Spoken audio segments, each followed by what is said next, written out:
පම්පිචේ සහිතං භාසමානෝ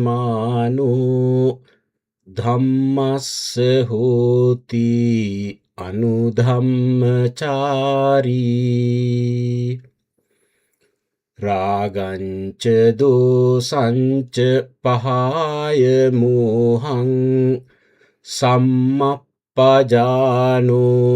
සුවිමුත්ත චිත්තෝ අනුපාදියානෝ ඉදවාහුරං වා සභාගවාසා මඤ්ඤස්ස හෝති. අද අපි ධම්මපදයේ යමක වග්ගයේ අවසාන ගාථාවට පැමිණ සිටිනවා. 19 වෙනි ගාථාවේදී බුදුන් වහන්සේ දහම ක්‍රියාවේ නොයොදවන අයට ගොපල්ලෙකුගේ උපමාව ලබා දුන්නා.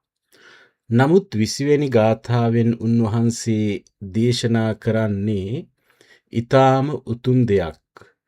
යමෙක් පාලි ත්‍රිපිටකය ස්වල්ප වශයෙන් හෝ ඉගෙනගෙන ඒ දහමට අනුරූපව ජීවත් වෙයි නම් ඔහු රාගය, ද්වේෂය සහ මෝහය දුරු කර පිරිසිදු සිතින් මෙලොව හෝ පරලොව කිසිවකට නොඇලී සිටී නම් ඔහු සැබෑ ලෙසම සාමාන්‍ය ඵලය ලැබූ කෙනෙක් වෙනවා.